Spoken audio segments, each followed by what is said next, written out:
Say it again. Do we have to specify between the application and No, we're not using this. It was just a question. What's the difference? no, I mean, do you have to specify between the two when you're using it in your equation? They mean different. Like if you wrote the application. Oh yeah, they mean different things, like uppercase A, uppercase and lowercase a.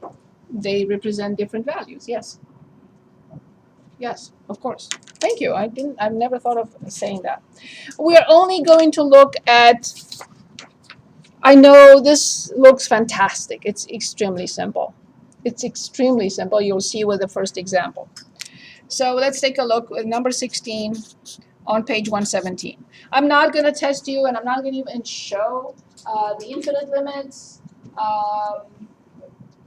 the same definition for infinite limits, or quadratic functions, or just linear, just the simplest possible ones.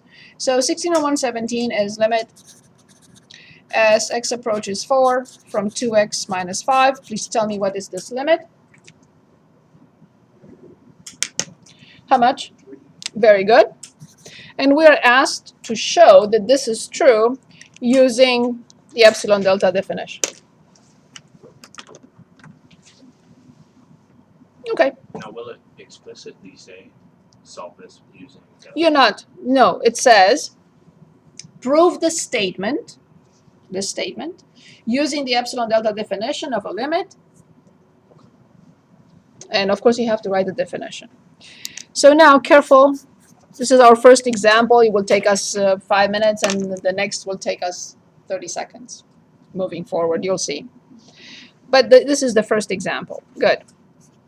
So I have to start with, for every epsilon positive, there exists a corresponding delta positive such that 0 less than. And now I'm waiting for you to tell me what this is. What do I write?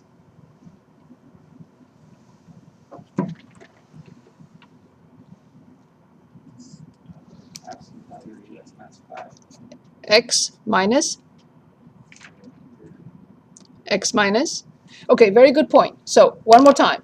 X and A and delta are together on the x-axis, correct? The function L and epsilon are together on the y-axis. So we cannot confuse them, right? One more time. X and A and delta. One more time. X, which is 5. A, which is 5. X and delta are all here.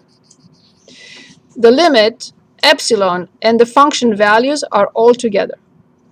Okay? Good. So then what do I have here? Of course, x and 4 and delta are together, such that now the absolute value less than epsilon. What do I have here? 2x minus 5. Indeed, 2x minus 5 and minus, that's it. Function, limit, and epsilon together, x and a and delta together. Is that okay? Okay, step 1, there are 2 steps. We start from the end. How much is negative 5 minus 3? Very good. Less than epsilon. This is my starting point. Cover it for a moment, don't look. This is what I want. I want to have the absolute value of x minus 4 to the left and whatever to the right in terms of epsilon. And that will be my delta. Okay. So look at this and say, I know you will have to do this now. And what is that this? I have to factor out 2. And there are 2 properties of the absolute value. The absolute value of a product is the product of the absolute values. And the absolute value of a ratio is the ratio of the absolute values. I cannot move everything outside. I cannot factor from inside of the absolute value. I can't touch that. The only thing I can do is write this. So the absolute value of 2 times the absolute value of x minus 4 less than epsilon.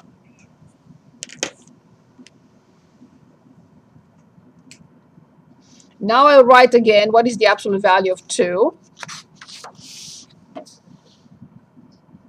Exactly. So 2 times the absolute value of x minus 4 less than epsilon. See how close I am right now? What do I have to do to both sides?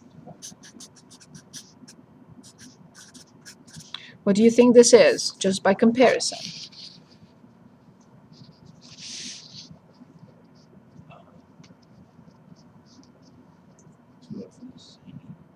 So what could this be? Exactly. Delta depends on epsilon. So now if you say epsilon is 0.2, I'll say delta is 0.2 over 2. If you say epsilon is 0.1, I'll say fine. Delta, corresponding delta will be 0.1 over 2. If you say epsilon is 0.0001, I'll say fine. Then delta will be 0.0001 over 2. And I can go on forever. There is a second part which I am not going to ask you to do anything but show that delta equals epsilon over 2 works by reversing the steps from above. You don't have to do anything else. The steps from 1. Why is that? Because of the double equivalency. I have to show starting here that I get this, and starting here that I get that.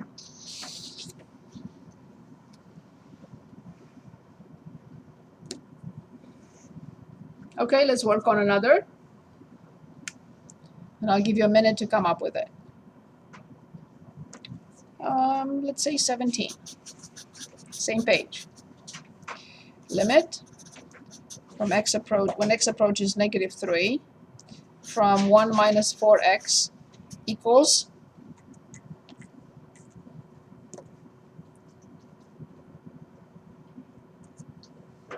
Thank you very much. So let's work on this. I don't want you to spend too much time at home on this. It's a 2-minute problem.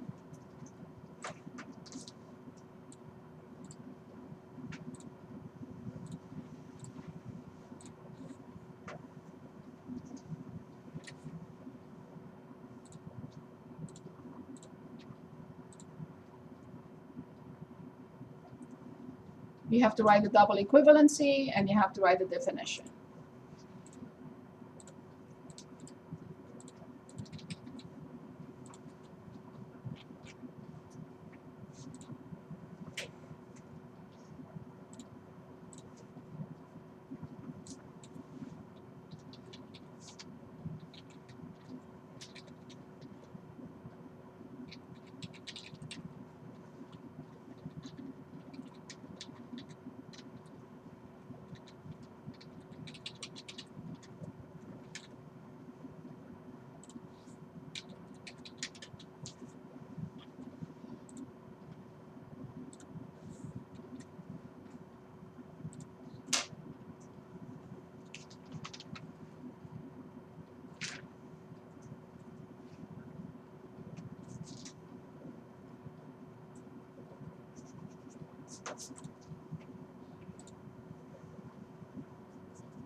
Quadratic functions are more involving when we use the epsilon delta. So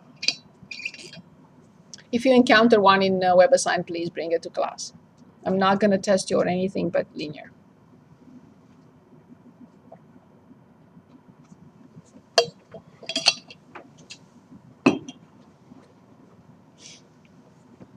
Are we ready to start or not yet?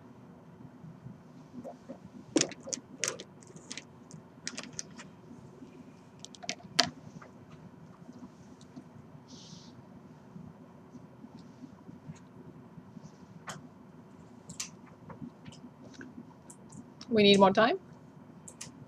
Okay.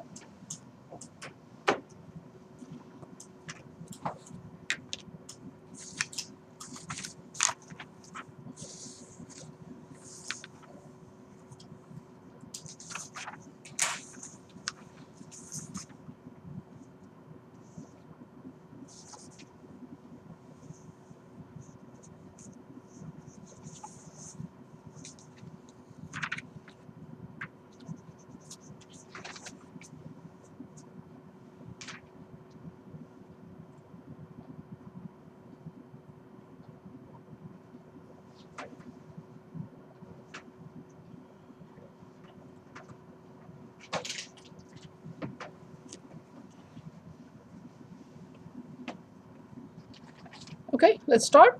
Yes? Okay, so you wrote for either with symbols or in plain English, it's up to you. For every epsilon positive, there exists a delta positive such that 0 less than x plus 3 less than delta. Correct so far?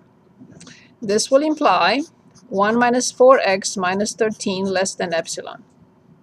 Agreed so far?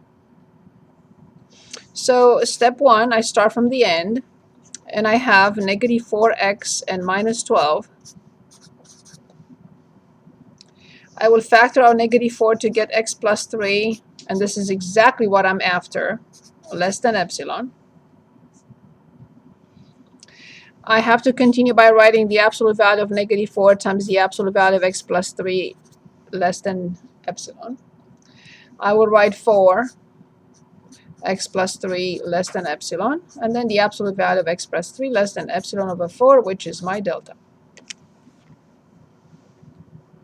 And then I write step 2 for reverse. Really nothing, right? Not a big of a deal. How do you feel about this now? Better? Any questions? Yes, please. Do you actually have to reverse it in step 2 and go back? You have to, yes. Yes, yes. Let me see if there is an example in your book to show you that. Yes. Okay. So here this is a quadratic function. So guessing a value for delta, so you're not guessing, but you know what I mean. You're performing the calculations. And then showing the delta, that this delta works. So they reverse everything step by step. But I'm fine if you just write it. It means that you know that you have to show both ways. Okay? Good. Do you think we use another example, or can we look at a numerical example now? Let's do another one. Okay, let's look at 20. Limit as x approaches 10 from 3 minus 4/5 x equals negative 5. I gave you the answer and I should have not. What does this equal to?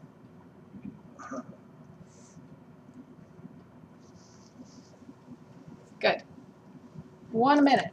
Now really, this one should take 1 minute.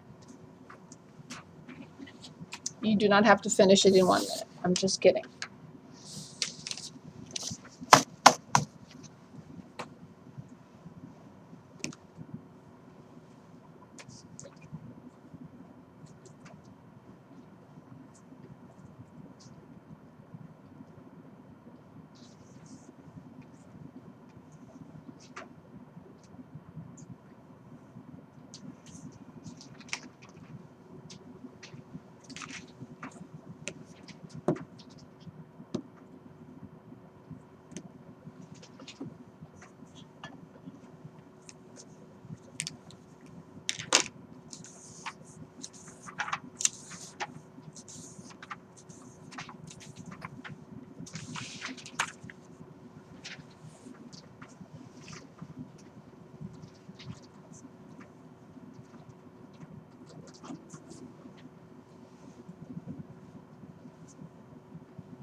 difficult at first, right?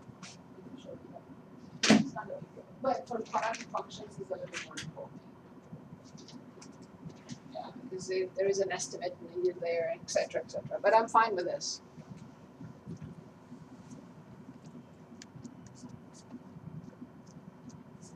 As far as these sorts of proofs, this is as complicated as That's it. in this class. Yes, that's it. No other proof. Done? Very good.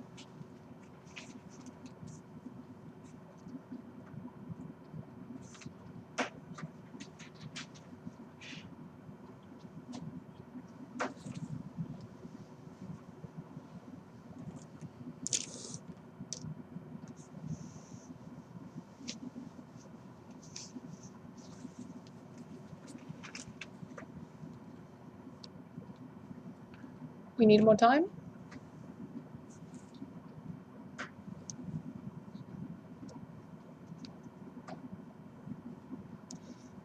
Ready? So for every epsilon, there exists a delta greater than 0 such that 0 less than x minus less than, good. This will definitely imply 3 minus 4. excellent.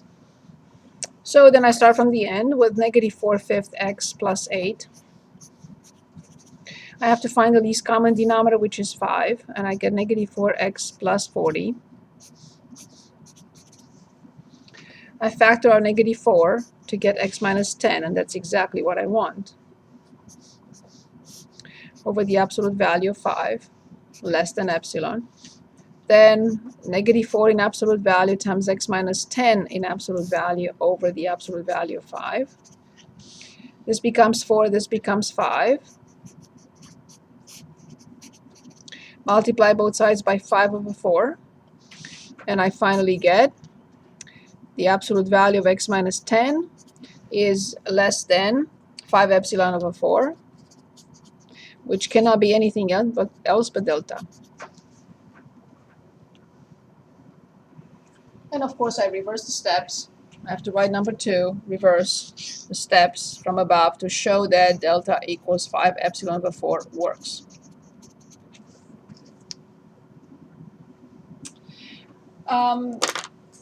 Where is this applied?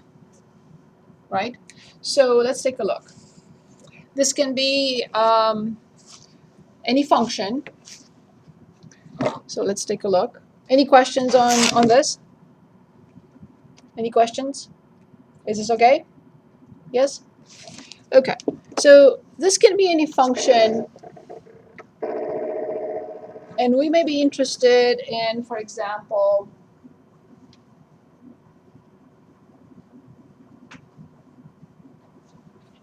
if I manufacture some sort of disks and I want the error to be maximum 0.1, that's the epsilon. What should the radius be? What should the error be on the radius in order to make sure that the error in the circumference or the area or volume of the disk is such and such? So that's an application. I start with an area for the disk, and I want to know what should the error be in the radius, for example, to make sure that all areas are within the tolerance from what I'm looking for. And this is an example. It's a function that does not deal with the area or the volume or so on and so forth, but it's another function. It could be anything. So it's the square of x. So they're telling us, for example, I'm making stuff up now, but I want you to understand the application of this. They're telling us there is an error here. Find the error here so that every time all your disks will fall within the error of whatever. And it's the application. So they're asking us, they're giving us what? This is the function, and this is 2, so this must be epsilon. You see it here, right? So they want us to determine delta. So let's do that. This is problem 3 on 117. Because we want to see an application of this, right? Why am I doing this? We want to see what should the error be around delta, or I'm sorry, around A, for the error in the function not to exceed blah, blah, blah, epsilon. Okay, so here is the graph. This is problem 3 on 117. And this is the graph of the square root of x. And they're giving us 2. And they're telling us 2.4. And they're telling us, of course, 1.6. And they want us to determine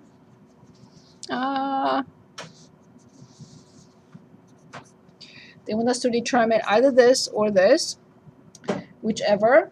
And of course, they're telling us that this is the square root of x, of course, minus 2 in absolute value is less than 0.6. I'm sorry, 0.4. And they want us to find x minus 4 less than delta. They want us to find a numerical value. Given that epsilon is 0.4, find what delta should be exactly. Okay. Like before, I have to start with the end. Nothing new so far. So I start with the square root of x minus 2 in absolute value. And if I don't know how to translate this, don't cross it out like that, I'm making a point. If I don't know how to translate this, I will not be able to solve it. So how do I translate such an inequality? How do we call it, first of all? It's an absolute value inequality. How do I convert it into something I can solve?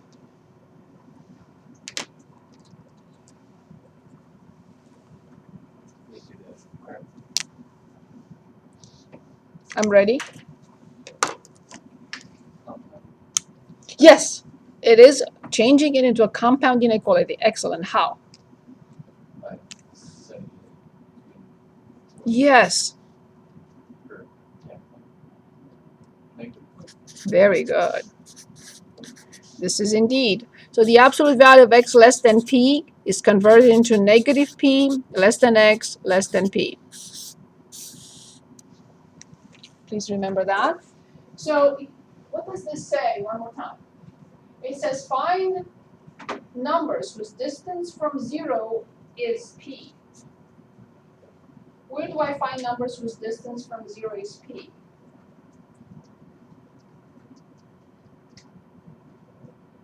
That's about. In between, right?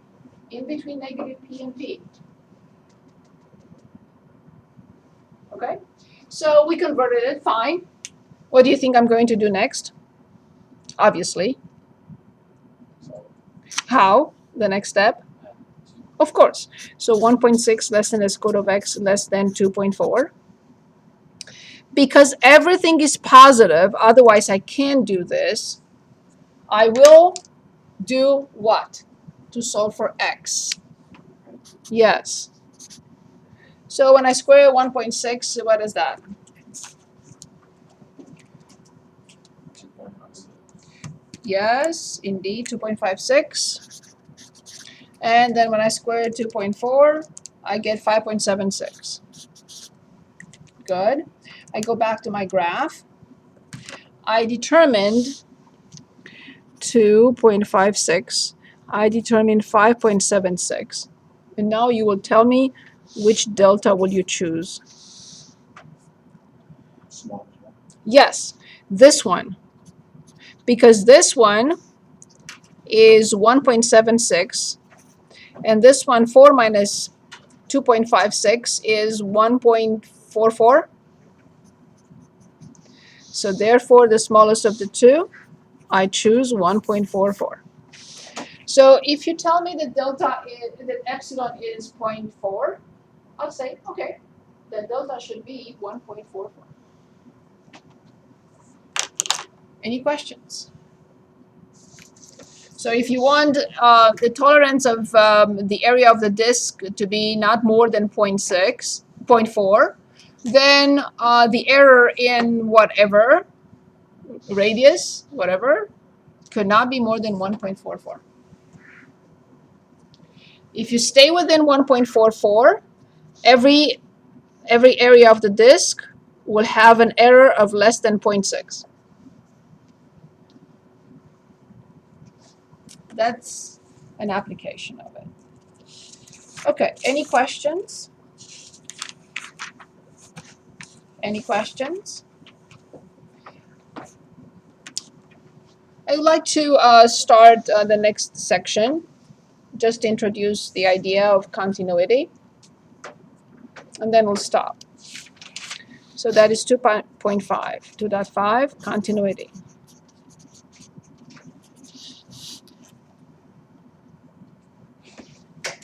I'm going to graph a few functions. Here's one. Here's another.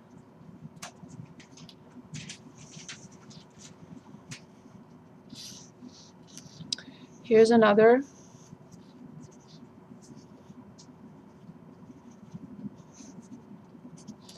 And here's one more.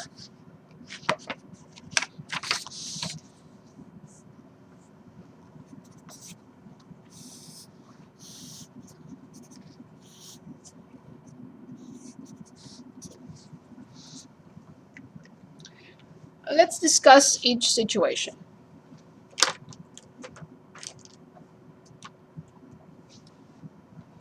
Is the first function continuous? Yes. Yes, because I was able to graph it without raising the marker off the paper. Is the second one continuous everywhere? No. It has an infinite discontinuity. Infinite discontinuity. What do you think about the next in line? Is the next in line continuous? No. What do you think is going to be called? Jump discontinuity.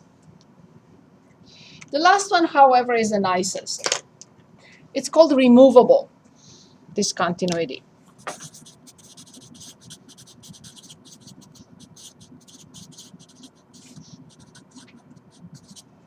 Removable discontinuity. It's the only one that I can change or I can make or turn into a continuous function. This one I could never turn into a continuous function. This one I have no way of turning it into a continuous function. This one I can. All I have to do is just define this point here. Create a new function and just add that point in. But here there is nothing I can do to address this discontinuity. There is nothing I can do here either. Okay? So if I make a change for one point, that's removable. Otherwise, I can remove the discontinuity. And I'd like to look at a couple of graphs, maybe just one here on 4. On page 127, let's take a look at this graph.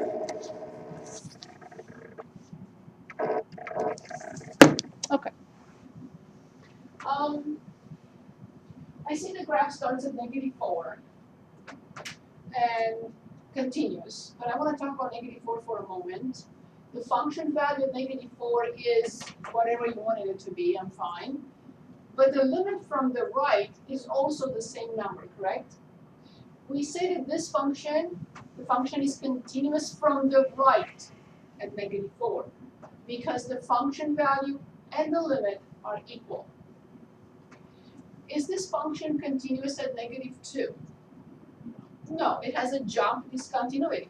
Is it continuous from the left of -2? No, because the limit from the left and the function value are not the same. Is this function continuous from the right of -2? No, because the limit from the right and the function value are not the same at that point. Continuous, is this continuous here?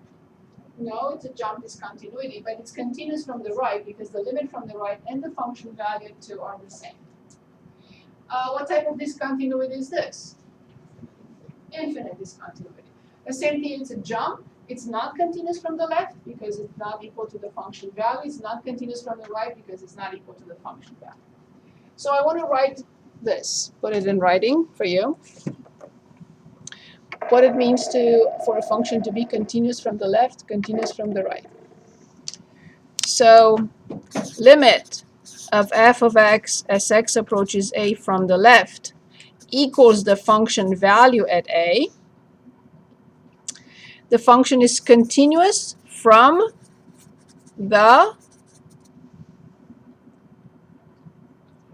left of a. Very good.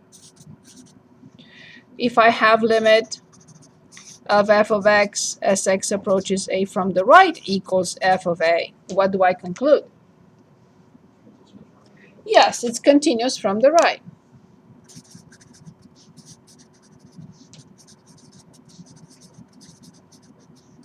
Of a. What is the condition for a removable discontinuity? Limit from the left equals the limit from the right, equals or does not equal with the function to the function value.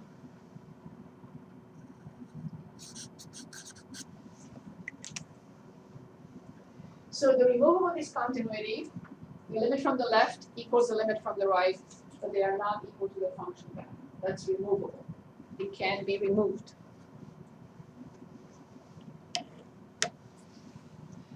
Questions?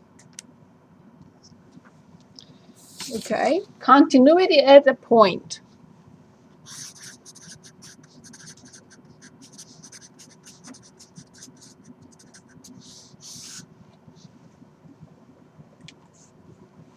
Continuity at a point. What do you think about this function? Is this function continuous at this point? Good. Then the limit from the left, the limit from the right, and the function value at that point. If the function is continuous at a point, the limit from the left, the limit from the right, and the function value at that point must be all equal. That's continuity at a point. That's a definition of continuity at a point.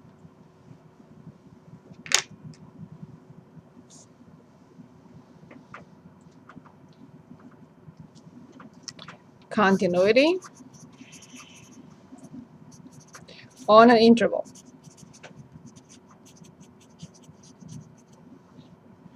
When is a function continuous on an interval?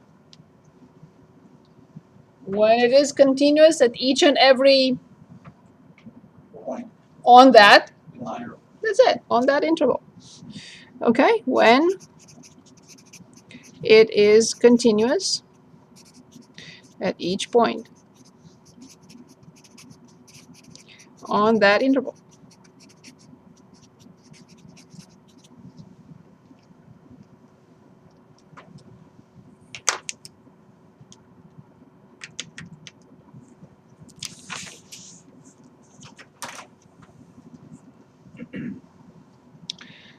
I will stop, but I want to show you the theorem. It's under continuity. We're not going to talk about it just now. We're not going to use it just yet. But that's the theorem that I promised to show you on the conditions of continuity. Yes, the symbols can be intimidating. Forget about that. Forget about the symbols that you see above. Just look at this. And this is exactly what we used in the limit laws. We had the limit of the square root of a function. What did we do? We swapped the operators. Yes, we put the square root and the limit inside. But this is only on the conditions of continuity. Otherwise, this is not allowed. And we're going to use it later. Okay? So we are allowed to swap the operators. This operator goes outside, as you see it here, and the limit goes inside under conditions of continuity. So this is, we're not going to write it right now because we're not going to use it. Okay?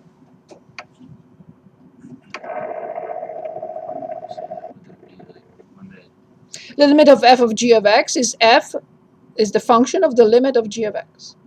So the limit of f is a function composition. So when we get to this, we're going to look at it. So the limit of f of g of x is the function of the limit of g of x. Yeah, so we swap the operators. We used it in limit laws, but I said, I didn't tell you much about it. I just said it's allowed under conditions of continuity, and then we had it in 3 or 4 examples. But now we can talk about it because now we know what continuity is. We didn't talk about it then. So I would like you to work on the limits for